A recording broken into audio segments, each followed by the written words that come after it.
As grades pesadas de ferro não são capazes de prender a honra de um homem justo.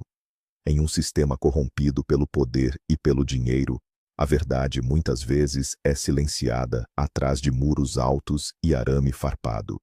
Esta é a história de um sacrifício absoluto, uma jornada brutal sobre até onde um homem pode ir para proteger o sangue do seu sangue.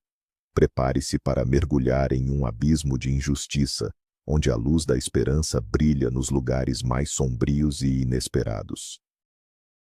Seu Joaquim conhecia cada folha, cada nascente e cada som das matas de Minas Gerais. Ele dedicou sua vida inteira a proteger a natureza como guarda florestal, vivendo uma vida simples e honesta. Seu mundo desmoronou cedo, perdendo a esposa e, mais tarde, sendo abandonado pela própria filha.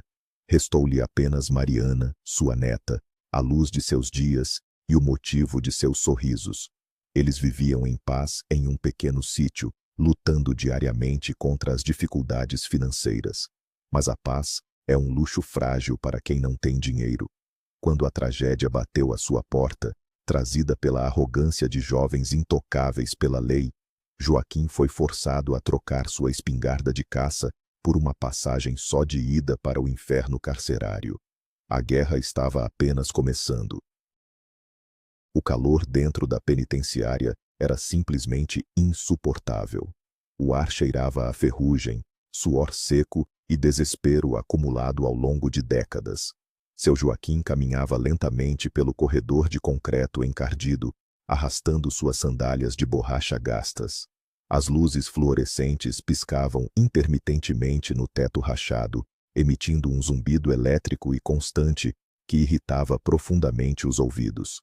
Ele apertava contra o peito um colchão fino e encardido, entregue com desdém pelo agente na triagem, além de uma sacola plástica rasgada com seus poucos pertences. As grades de ferro pintadas de cinza descascado ao seu redor pareciam dentes de um monstro de concreto, pronto para devorá-lo vivo. Joaquim tinha 72 anos de idade. Suas mãos, calejadas por uma vida inteira de trabalho árduo na terra, tremiam levemente. Esse tremor não era causado pelo medo do ambiente hostil. Era a manifestação física de uma indignação silenciosa que queimava intensamente em sua alma. O guarda penitenciário que o escoltava parou de forma abrupta. Ele fez o pesado molho de chaves bater contra o cacetete negro, criando um som metálico que ecoou de forma fantasmagórica pelas paredes frias. O agente olhou de soslaio para o idoso. Ele sentia pena do velho. Sabia perfeitamente que ordens obscuras haviam colocado aquele homem frágil no pavilhão mais perigoso do complexo. A ordem de transferência tinha vindo diretamente de cima, com a assinatura invisível de um promotor com sede de vingança.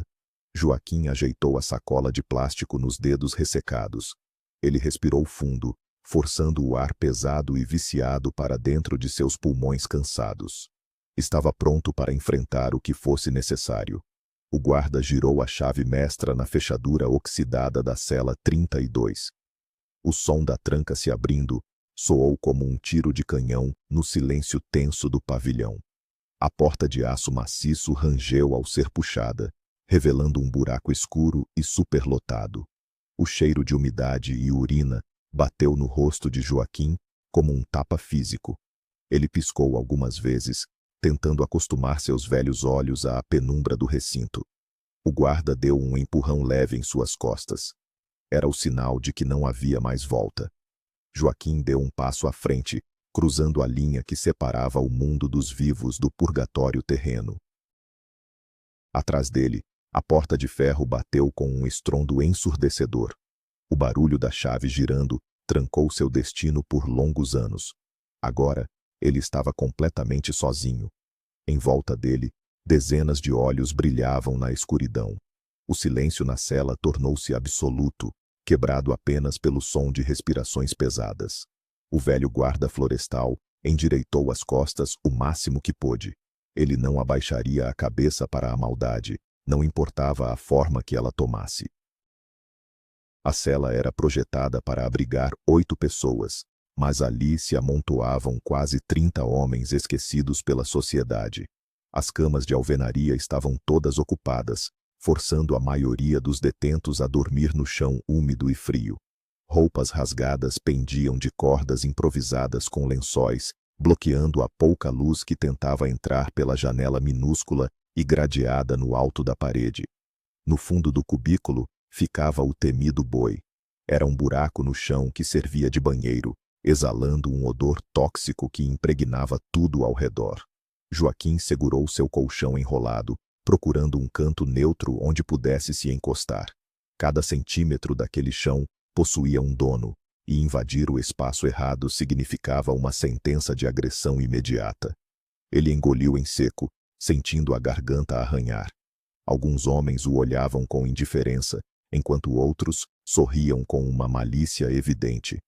Joaquim pigarreou, tentando limpar a voz.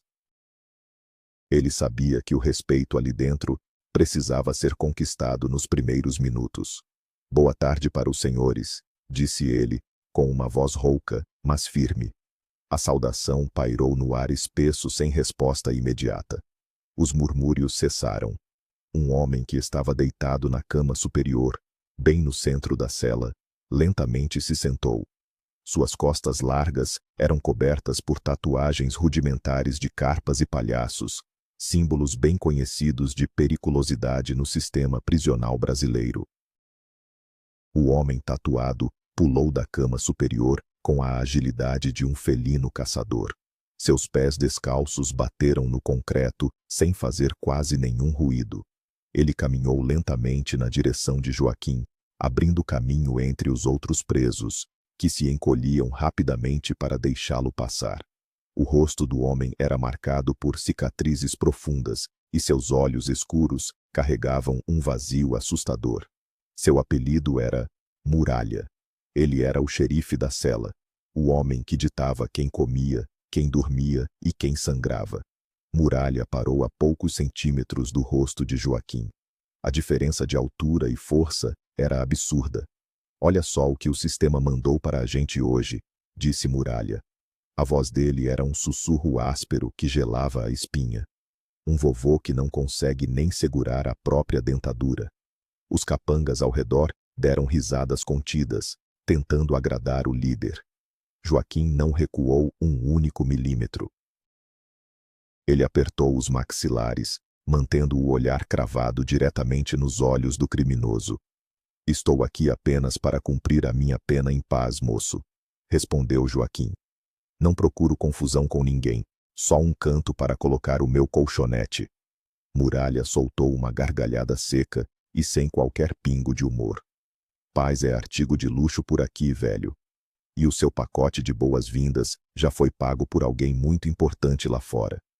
O sorriso de Muralha desapareceu instantaneamente, substituído por uma expressão de ódio puro. As palavras de Muralha confirmaram as piores suspeitas que atormentavam a mente de Joaquim. O promotor havia realmente movido seus pauzinhos sujos para garantir que o inferno começasse no primeiro minuto. "Aqui você não é ninguém, velho desgraçado", rosnou Muralha, apontando um dedo grosso no peito frágil de Joaquim. "A ordem que veio de fora é clara. Você vai ser a nossa nova mulherzinha. O seu lugar é ali, dormindo abraçado com o boi. E se respirar fundo demais, eu quebro os seus dentes um por um." O sangue de Joaquim ferveu. Em seus dias de juventude, ele havia enfrentado onças pardas e caçadores ilegais armados até os dentes. A perspectiva de ser humilhado daquela forma era inaceitável. Mesmo sabendo que morreria no processo, Joaquim preparou os punhos velhos para lutar. Ele preferia sair daquela cela em um saco preto do que perder a sua dignidade. "Pegue a porcaria do seu colchão e vá para o buraco", ordenou Muralha, dando um empurrão violento no ombro do idoso.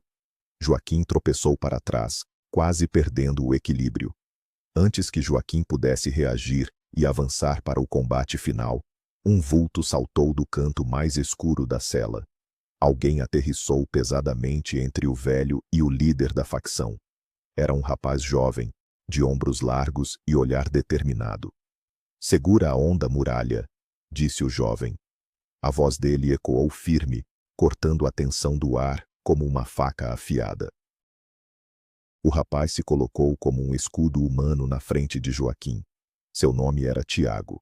Ele tinha cabelos raspados, braços fortes marcados por queimaduras de graxa e uma postura que não demonstrava um pingo de intimidação.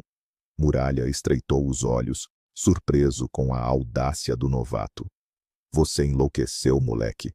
Perguntou Muralha, cerrando os punhos. Quer morrer junto com o lixo velho? Tiago levantou as mãos na altura do peito, em um gesto que pedia calma, mas não submissão. Não é isso, Muralha. Mas colocar um idoso no seguro, no canto do boi, sem o cara ter feito nenhuma covardia na rua, é mancada. Isso vai contra a cartilha do comando. O velho não é talarico e nem mexeu com criança. O argumento de Tiago atingiu o ponto fraco da estrutura carcerária. As facções brasileiras possuíam códigos de conduta rígidos.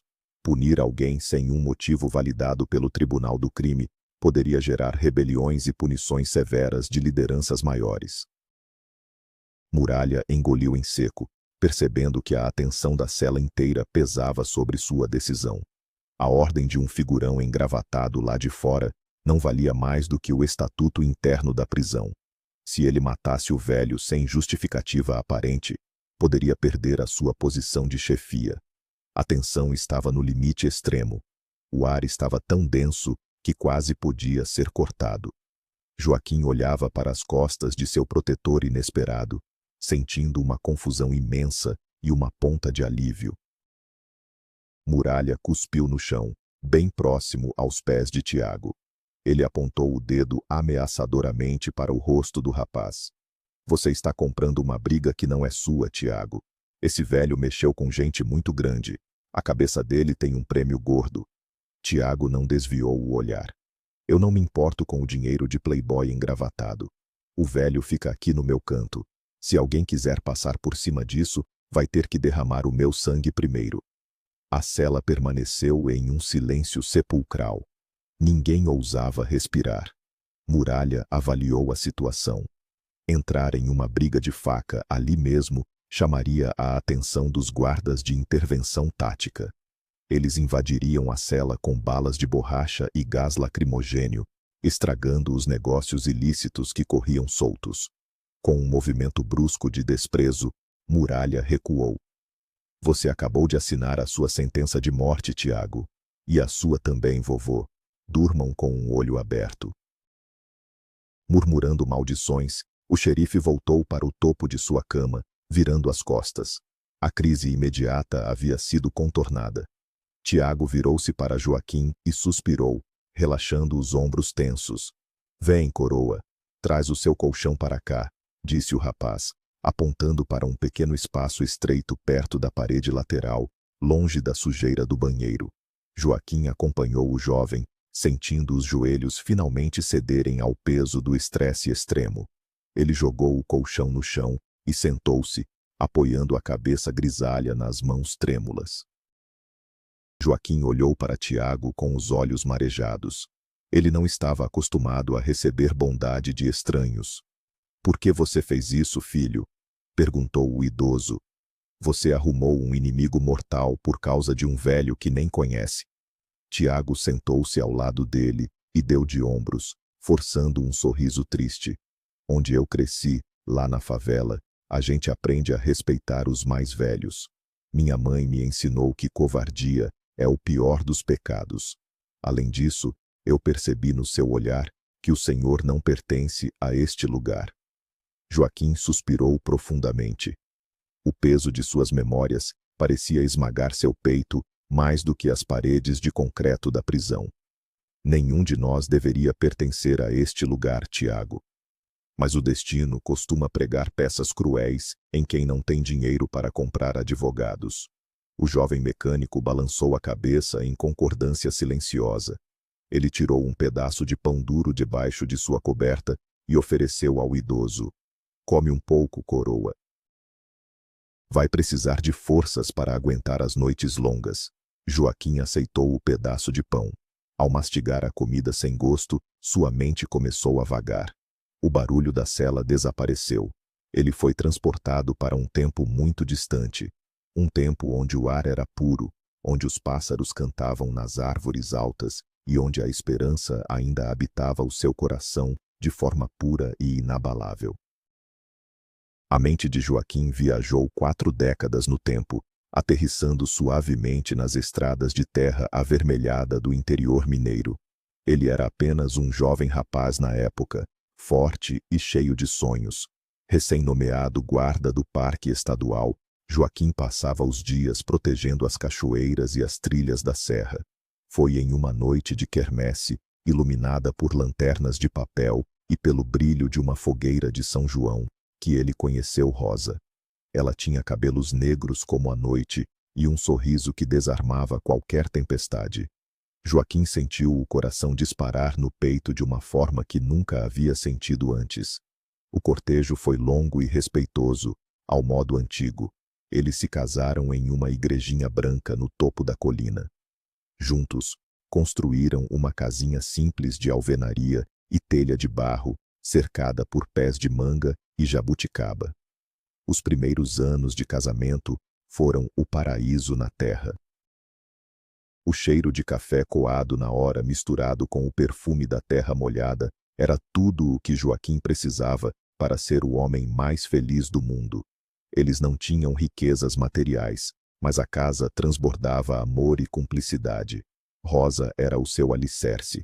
A única peça que faltava para completar o quebra-cabeça da felicidade deles era um filho. Após muitas tentativas e rezas fervorosas, o milagre finalmente aconteceu. Rosa estava grávida de uma menina. A gravidez de Rosa trouxe uma luz ainda mais brilhante para a pequena casa na roça. Joaquim construiu o berço com suas próprias mãos, usando madeira de lei que encontrou caída na mata. Mas a alegria durou pouco. No dia do parto, uma tempestade brutal caiu sobre a região. As estradas de terra viraram rios de lama intransitáveis. Rosa começou a sentir dores terríveis e a sangrar excessivamente. Desesperado, Joaquim colocou a esposa na carroceria de uma caminhonete velha de um vizinho. Eles dirigiram por horas debaixo de chuva torrencial, até alcançar o hospital público da cidade mais próxima. O cenário no hospital era de abandono completo. Corredores superlotados, falta de médicos e equipamentos quebrados. Rosa foi levada para uma sala improvisada, gritando de dor. Joaquim ficou no corredor gelado, implorando a Deus por misericórdia. O tempo parecia ter congelado. Quando a porta finalmente se abriu, o médico saiu com os ombros caídos e o rosto pálido. A menina havia nascido forte e saudável, mas Rosa não resistiu à hemorragia violenta. O hospital não tinha bolsas de sangue suficientes para salvá-la. O mundo de Joaquim desabou. Ele caiu de joelhos no chão imundo do hospital, soltando um grito de dor que rasgou sua alma.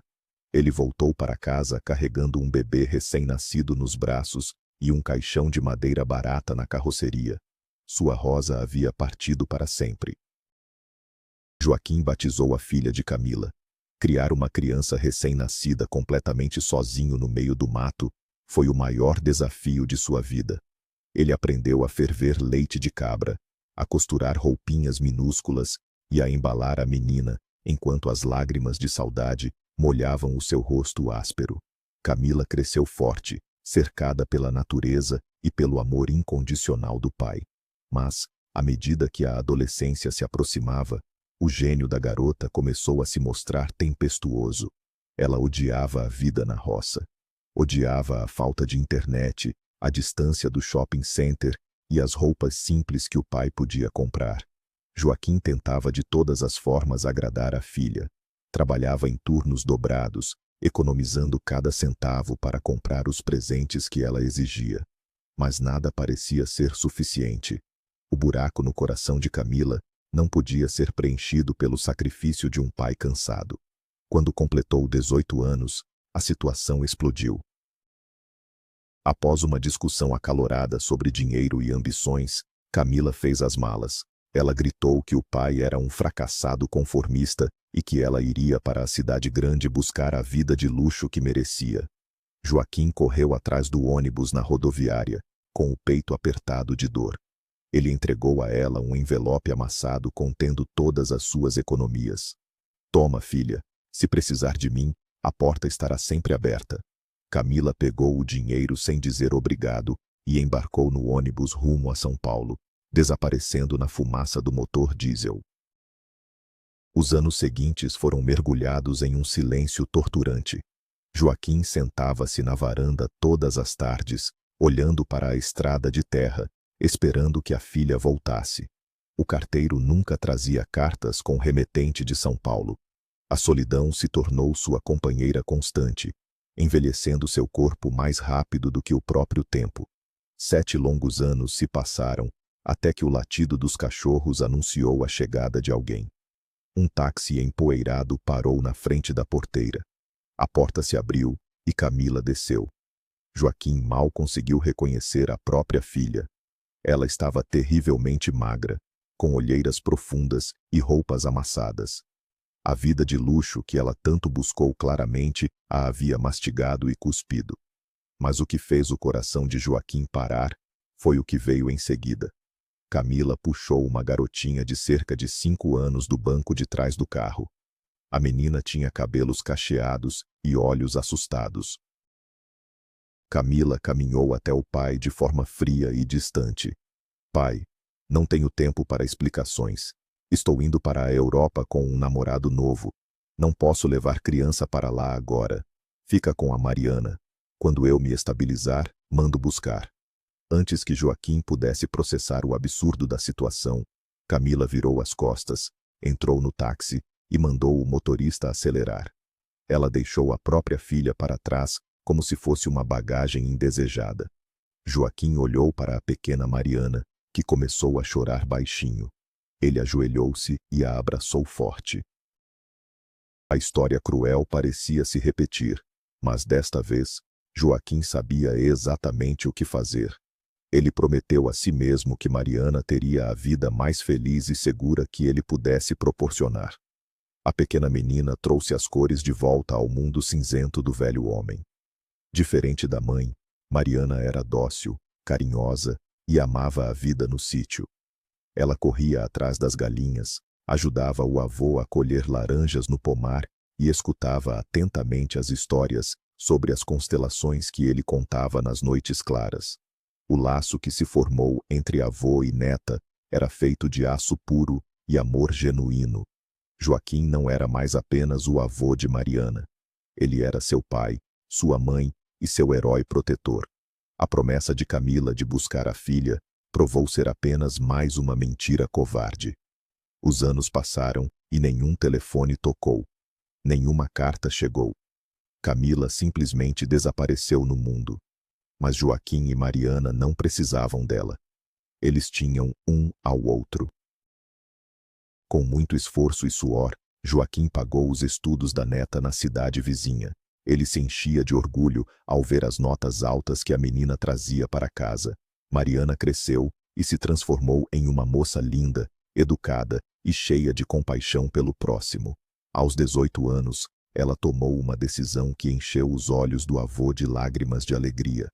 Ela decidiu estudar enfermagem para ajudar pessoas doentes, assim como sua avó Rosa precisou de ajuda um dia. Para realizar o sonho de cursar enfermagem, Mariana enfrentava uma rotina exaustiva. Todos os dias, ela precisava acordar antes do sol nascer, caminhar por quase 2 quilômetros na estrada de terra e pegar um ônibus sucateado que a levava até o centro universitário na cidade grande. O retorno à noite era sempre motivo de preocupação para Joaquim, que ficava com uma lanterna no portão, esperando a silhueta da neta aparecer na escuridão. Apesar do cansaço, Mariana nunca reclamava. Ela chegava em casa exausta, mas com um sorriso iluminado, contando ao avô sobre as aulas de anatomia e as práticas nos postos de saúde. O futuro parecia finalmente brilhante para a família. Joaquim havia conseguido se aposentar e dedicava seus dias a cuidar da pequena horta para garantir a mistura do jantar. Em uma tarde de terça-feira, uma tempestade repentina atingiu a região. O vento forte derrubou galhos e alagou as rodovias. Mariana estava na faculdade e se preparava para voltar para casa. Joaquim sentiu uma pontada estranha no peito, uma premonição sombria que os antigos da roça chamam de aviso de anjo da guarda. Ele olhou para o céu carregado de nuvens negras e rezou para que a neta chegasse logo. Mal sabia o velho homem que o destino estava prestes a cruzar o caminho da coisa mais preciosa de sua vida com o mal encarnado. A tempestade lá fora não era nada comparada à escuridão que estava por vir. O ônibus intermunicipal que Mariana costumava pegar quebrou a poucos quilômetros da cidade, com o motor esfumaçando debaixo da chuva fina. Os passageiros desceram na beira da rodovia deserta, tentando buscar abrigo em um pequeno ponto de ônibus enferrujado. As horas passaram e nenhum resgate apareceu. A noite começou a cair rapidamente, trazendo consigo um frio cortante e uma névoa espessa. Desesperada com o horário e sabendo que seu avô estaria morrendo de preocupação, Mariana tomou uma decisão arriscada. Ela ajeitou a mochila pesada nos ombros e começou a caminhar pelo acostamento escuro, estendendo a mão para tentar conseguir uma carona. A maioria dos caminhões passava direto, jogando água suja de poça em suas calças. A escuridão da rodovia rural era assustadora. Mariana apertou o passo, com o coração batendo descompassado no peito. Foi então que faróis de LED extremamente fortes iluminaram suas costas, cegando-a momentaneamente. Uma caminhonete Hilux preta e reluzente, do ano, reduziu a velocidade e parou suavemente no acostamento, bem ao lado dela. O vidro elétrico fumê desceu silenciosamente. No banco do motorista estava um jovem com roupas de grife, cabelo perfeitamente alinhado e um sorriso amigável que parecia inofensivo. O cheiro de perfume importado exalava do interior luxuoso do veículo. Ele parecia ser apenas um estudante universitário rico, oferecendo ajuda a uma garota em apuros na chuva. "Você está indo para os lados da serra?" perguntou o rapaz, encostando no volante de couro. "O ônibus de vocês quebrou lá atrás, né? Pode entrar. Eu moro no condomínio perto da represa. Te deixo na encruzilhada." Mariana hesitou por alguns segundos. Sua intuição gritava para que ela não entrasse no carro de um estranho. Mas o frio estava insuportável, e o rosto do rapaz passava confiança. Além disso, ela precisava muito chegar em casa. "Obrigada, moço. Vai me salvar", disse ela, abrindo a porta pesada da caminhonete. Assim que Mariana subiu no veículo e afivelou o cinto de segurança, ela congelou. O sorriso aliviado desapareceu de seu rosto. No banco traseiro espaçoso, parcialmente escondidos pelas sombras, havia mais 2 rapazes. Eles cheiravam forte a álcool e davam risadinhas baixinhas e sinistras. A porta bateu, trancando automaticamente com um clique seco. O motorista acelerou forte, fazendo os pneus cantarem no asfalto molhado. "Qual o seu nome, princesinha?" perguntou o motorista, cujo nome era Beto. Ele não olhava mais para Mariana com gentileza. O olhar dele agora era de pura predação. Mariana tentou forçar a maçaneta da porta, mas a trava de segurança infantil estava ativada. "Pare o carro agora. Eu quero descer aqui mesmo", gritou a garota, com a voz embargada de terror. A caminhonete não diminuiu a velocidade.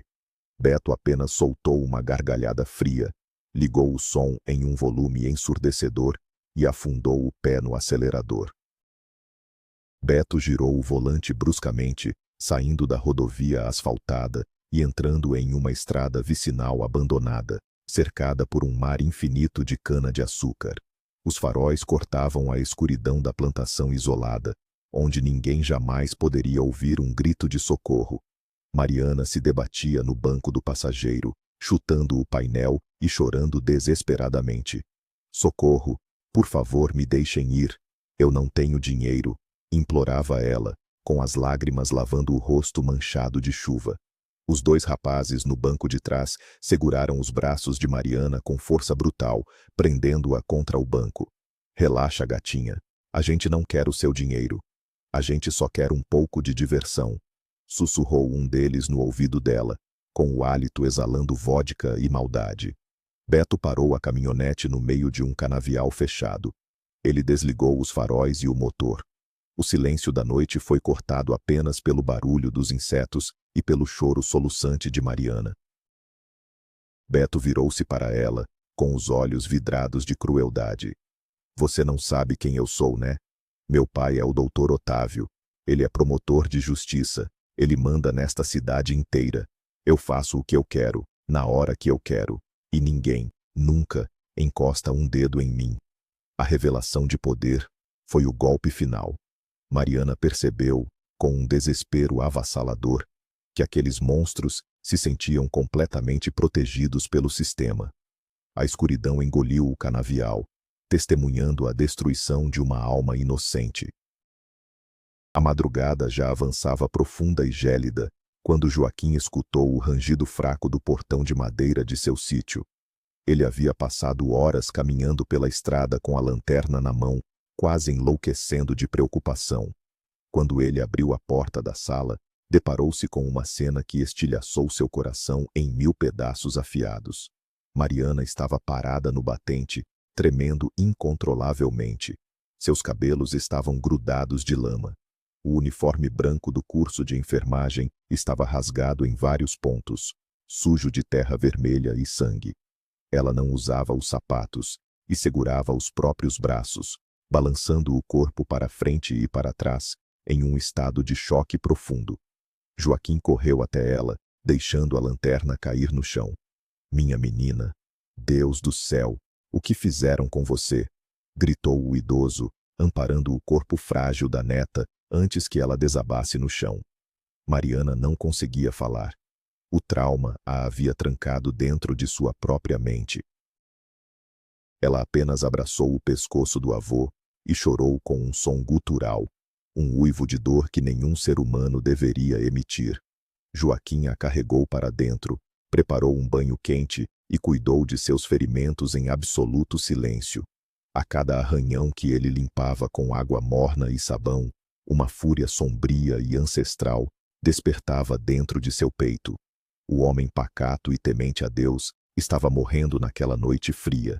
Em seu lugar, nascia um juiz, um júri e um executor impiedoso. Foram necessários 3 dias de choro e reclusão profunda, para que Mariana conseguisse balbuciar as palavras que explicavam a noite de horror. Sentada na beira da cama, envolta em cobertores pesados, ela contou ao avô tudo o que havia acontecido no canavial. Ela descreveu a caminhonete preta, as risadas cruéis e, principalmente, a arrogância do motorista que se vangloriava de ser filho do intocável promotor Otávio. Eles disseram que se eu contasse para a polícia, o pai dele mandaria matar a gente, vovô. Sussurrou Mariana, tremendo. Ninguém vai acreditar na gente. Eles são ricos. Nós somos poeira para eles. Joaquim ouviu tudo em um silêncio petrificante. Ele não chorou. Seus olhos se tornaram pedras de gelo. Ele beijou a testa da neta com uma ternura infinita. Ninguém vai encostar um dedo em você de novo, minha pequena. O vô promete. Joaquim saiu do quarto e caminhou em direção ao pequeno quarto de ferramentas no fundo do quintal. Ele afastou algumas caixas de papelão empoeiradas e puxou um baú de madeira antigo. Destrancando o cadeado enferrujado, ele retirou de lá uma espingarda calibre 12, de cano duplo, que usava para afugentar onças nos tempos de guarda florestal. Ele limpou o cano com um pano encerado. Pegou uma caixa de munição pesada, recheada com esferas grossas de chumbo. A lei dos homens ricos poderia proteger os monstros, mas a justiça de um avô não precisa de carimbos ou tribunais. A caçada iria começar. Descobrir o paradeiro de Beto não foi uma tarefa difícil. Um rapaz rico, arrogante e que se achava dono do mundo, não costumava se esconder.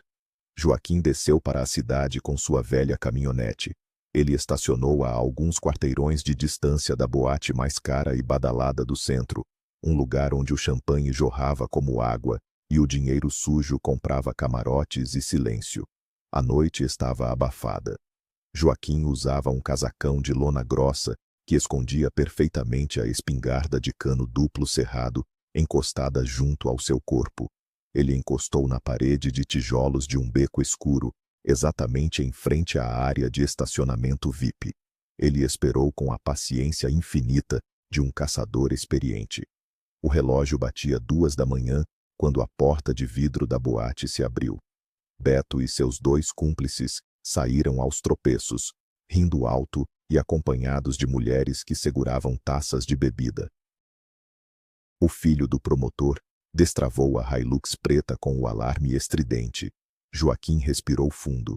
A imagem de sua neta rasgada e coberta de lama passou por sua mente como um relâmpago queimando seu cérebro. Ele saiu das sombras do beco, caminhando com passos firmes e pesados pelo asfalto molhado. O som de suas botas velhas chamou a atenção dos rapazes. Beto parou com a mão na maçaneta da porta do carro e olhou com nojo para o velho homem que se aproximava de forma ameaçadora. "Perdeu alguma coisa aqui, ô mendigo?" gritou Beto, rindo e olhando para os amigos. "Sai de perto do carro antes que eu mande os seguranças quebrarem a sua cara." Joaquim parou a cerca de 5 metros do trio. Ele abriu o casacão de lona com um movimento rápido. O metal frio e escuro da espingarda calibre 12 brilhou sob a luz amarela do poste de rua. O sorriso debochado sumiu instantaneamente do rosto de Beto. As mulheres gritaram e correram para dentro da boate. Os 3 rapazes ficaram paralisados, pálidos como cadáveres. "Você não é tão corajoso quando não está escondido atrás do dinheiro do seu pai, e no meio de um canavial, não é, seu verme?" A voz de Joaquim era um trovão rasgando a madrugada. Beto levantou as mãos trêmulas. "Calma, tio. Você não sabe com quem está mexendo. Meu pai é promotor. Ele acaba com a sua raça", gritou o rapaz, em pânico. "Eu já não tenho mais raça", respondeu Joaquim. Ele engatilhou a arma. O som mecânico do cão sendo puxado para trás ecoou como o toque de um sino fúnebre. Joaquim não queria matá-los. A morte rápida seria um prêmio fácil demais. Ele mirou ligeiramente para baixo. O estrondo duplo foi ensurdecedor, estilhaçando os vidros do carro luxuoso. A carga pesada de chumbo grosso atingiu os joelhos e as pernas dos 3 criminosos simultaneamente. Eles desabaram no chão frio, gritando em uma agonia absoluta e sangrando sobre o asfalto caro. Joaquim quebrou a arma ao meio, tirou os cartuchos vazios, sentou-se no meio-fio e acendeu um cigarro de palha. Ele iria esperar a polícia chegar. As sirenes vermelhas e azuis iluminaram a rua em poucos minutos. Joaquim não ofereceu nenhuma resistência. Ele levantou as mãos e se deixou ser algemado pelos policiais estupefatos, enquanto as ambulâncias recolhiam os destroços daqueles que um dia se acharam intocáveis. O processo judicial que se seguiu foi uma verdadeira máquina de moer carne. Como era de se esperar, a influência do Dr. Otávio contaminou cada página do inquérito. A defesa alegou que Joaquim era um velho louco e violento que havia tentado assaltar os jovens indefesos. O exame de corpo de delito de Mariana foi convenientemente engavetado. As evidências sumiram. O tribunal virou um circo montado para proteger o poder. No dia da sentença, Joaquim estava sentado no banco dos réus, com as mãos algemadas. Ele mantinha a cabeça erguida. Durante um intervalo, o promotor Otávio se aproximou dele no corredor vazio. O homem engravatado exalava ódio. "Você destruiu as pernas do meu filho, seu lixo da roça", sibilou o promotor, tremendo de raiva. "Ele vai mancar pelo resto da vida. E eu vou garantir que você pague com o próprio sangue. Você vai apodrecer no pavilhão mais barra pesada deste estado. Você vai desejar ter morrido antes de atirar no meu filho." Joaquim olhou friamente para o promotor corrompido. "O seu filho já estava apodrecendo por dentro muito antes do meu chumbo tocar nele. Eu fiz um favor à humanidade." A sentença final foi lida: 10 anos em regime fechado, sem direito a condicional inicial. Joaquim foi jogado no camburão, rumo ao inferno prisional. A lembrança vívida do tribunal desvaneceu, trazendo a mente de Joaquim de volta para a realidade fria da cela superlotada. A respiração de Tiago, deitado ao seu lado no chão duro, quebrou o transe do idoso. A primeira semana no presídio foi um teste violento de resistência física e mental. O cheiro constante de azedo, a comida que parecia lavagem de porcos e as ameaças veladas de muralha criavam um ambiente de terror contínuo. Mas a presença e a proteção de Tiago tornaram o pesadelo suportável. O rapaz da favela e o velho da roça formaram um vínculo improvável, forjado na fogueira da injustiça. Para evitar que Joaquim comesse a marmita azeda do sistema, Tiago dividia as poucas bolachas e frutas que conseguia através de contrabandos menores. Durante as madrugadas insones, sob a fraca luz alaranjada do corredor, os dois começaram a compartilhar suas histórias. Joaquim percebeu que, por trás da fachada de criminoso endurecido e das tatuagens intimidadoras, Tiago era apenas um menino com o coração destruído. Por que você está aqui, garoto? Um moleque forte e honrado como você não deveria estar usando uniforme de presidiário. Qual é a sua verdadeira cruz? Perguntou Joaquim, em um sussurro baixo, para não acordar os outros detentos. Tiago olhou para o teto mofado e suspirou pesadamente. A história de Tiago não era muito diferente da de Joaquim. O dinheiro dos ricos sempre precisava de um pobre para pagar a conta no final. Tiago trabalhava como mecânico na oficina de uma concessionária de carros de luxo na capital. Ele era o pilar de sua família, sustentando a mãe doente e 2 irmãos menores na periferia. O dono da concessionária tinha um filho, um playboy viciado em cocaína e rachas de rua. Em uma noite chuvosa de sexta-feira, o herdeiro milionário atropelou e matou uma mulher grávida no centro da cidade, fugindo sem prestar socorro. A câmera de segurança pegou a placa. No dia seguinte, o empresário desesperado chamou Tiago no escritório e fez uma proposta diabólica. Minha mãe precisava de uma cirurgia no coração, coroa, explicou Tiago, com a voz embargada. Ela ia morrer no corredor do SUS. O patrão me ofereceu R$500 mil e os melhores médicos para ela, mas, em troca, eu teria que assumir a direção do carro na noite do acidente. Ele disse que eu pegaria uma pena leve, que o advogado dele resolveria rápido. Joaquim fechou os olhos, enojado com a podridão do mundo. Eles te abandonaram assim que você assinou a confissão, não foi? Concluiu o idoso. Tiago assentiu com um sorriso amargo. Assim que a cela bateu atrás de mim, o advogado sumiu. O dinheiro nunca apareceu. Minha mãe morreu 3 meses depois. E eu peguei 12 anos de tranca pesada por um assassinato que não cometi. Joaquim colocou a mão calejada no ombro do jovem. O destino costuma cobrar essas dívidas de forma muito cruel, meu filho. O mundo dá voltas que a gente não consegue entender. Apesar do ambiente infernal, um raio de esperança penetrou as muralhas do presídio. No dia de visitas, Mariana finalmente conseguiu ver o avô. Eles se abraçaram através do vidro acrílico arranhado, chorando juntos. Ela contou que estava trabalhando e lutando duro na faculdade, e que a cidade sentia falta do herói que havia limpado as ruas de um monstro. Durante a conversa no parlatório, Joaquim falou sobre Tiago. Ele contou para a neta como aquele rapaz forte e de bom coração havia colocado a própria vida em risco para salvá-lo da maldade de Muralha e dos planos do promotor. Mariana ficou profundamente tocada pela atitude altruísta do rapaz, que sofria com a própria injustiça. Na visita seguinte, Mariana trouxe 2 sacolas pesadas de mantimentos. Uma era para o avô, e a outra, cheia de chocolates, biscoitos e produtos de higiene, era destinada a Tiago. Junto com a sacola, havia um pequeno envelope pardo. Dentro dele, uma carta escrita à mão com uma caligrafia delicada. Quando Tiago abriu o envelope na escuridão da cela, Suas mãos tremeram. Era a primeira vez em anos que ele recebia notícias do mundo exterior. A carta era uma mensagem de profunda gratidão de Mariana, agradecendo por ele ser o escudo de seu avô. Aquele pequeno pedaço de papel perfumado trouxe a cor de volta para os olhos opacos do jovem mecânico.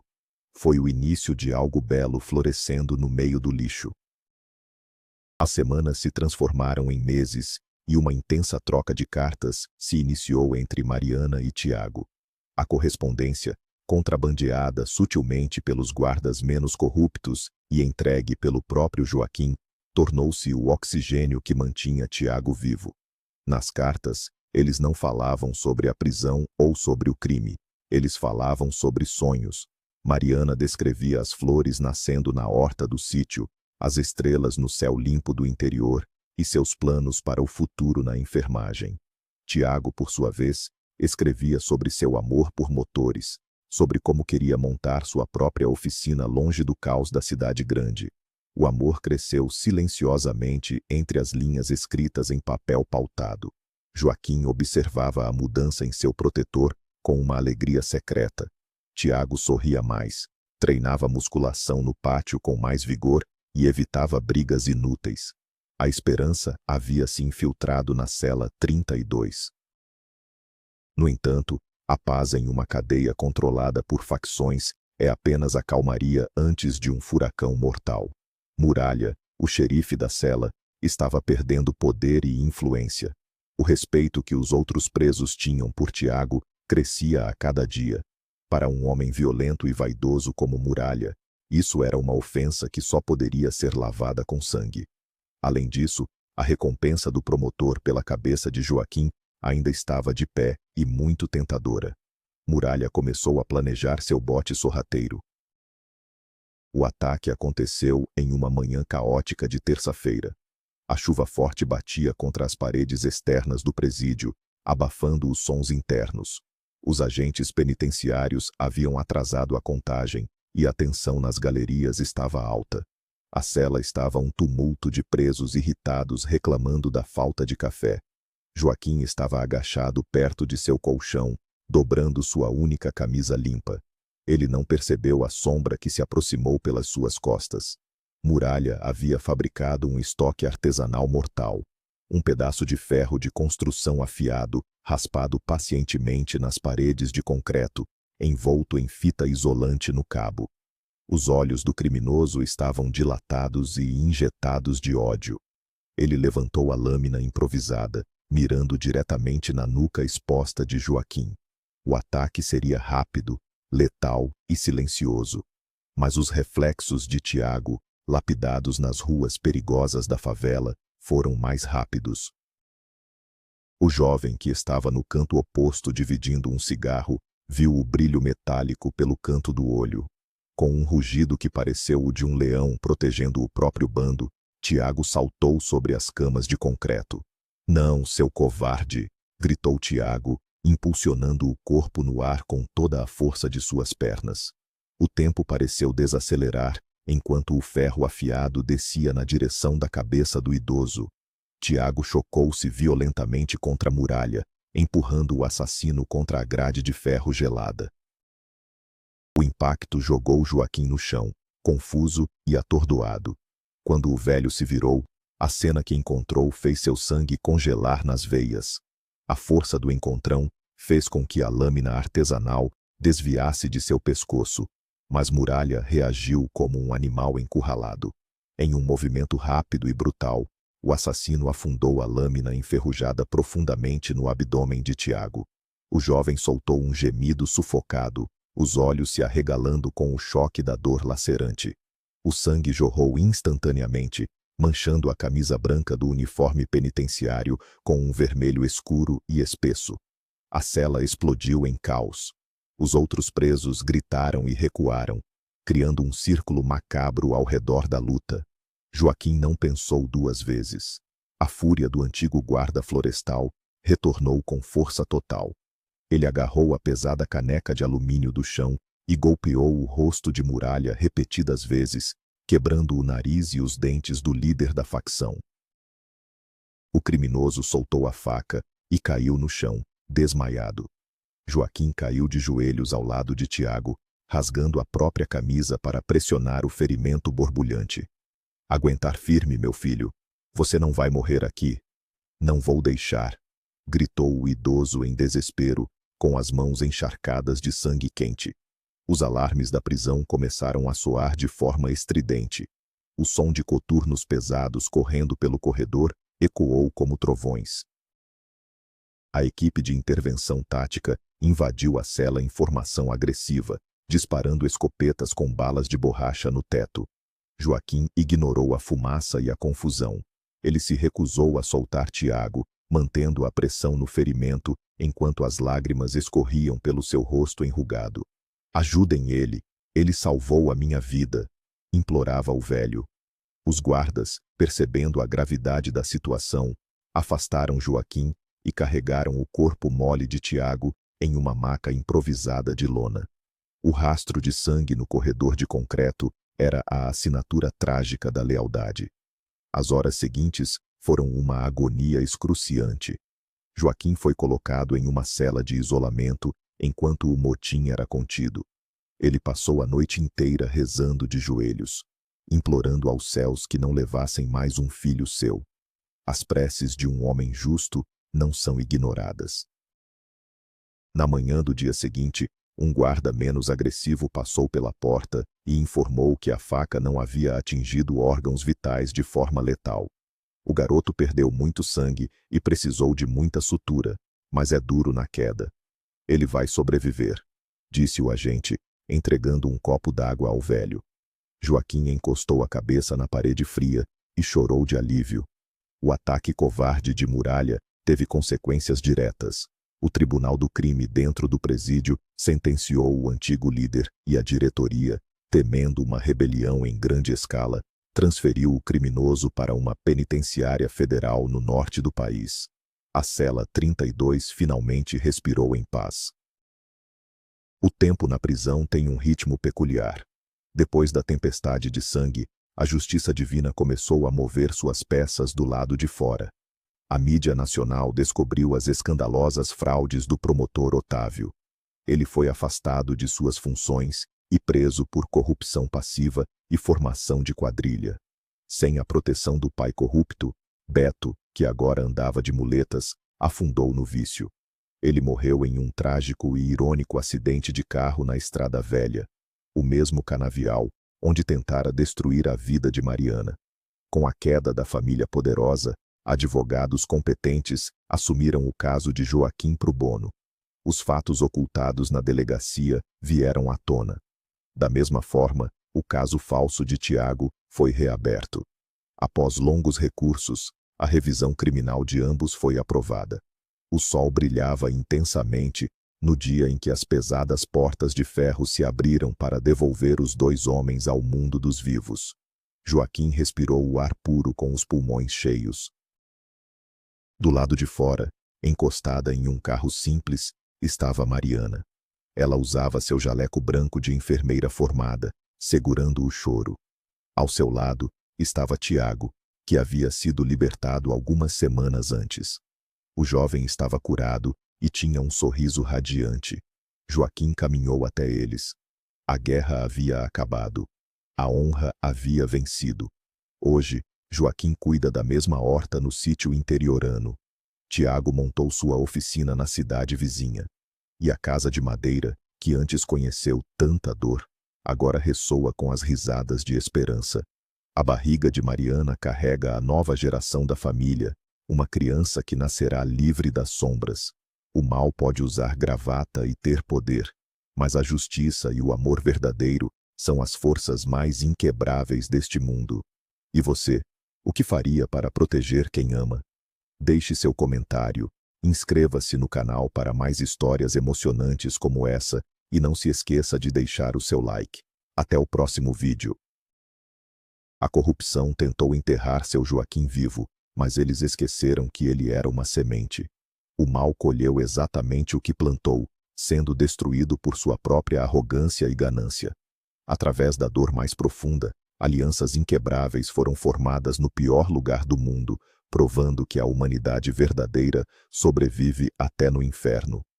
Hoje, Joaquim, Mariana e Tiago vivem em paz, com uma nova vida a caminho para iluminar o sítio onde tudo começou.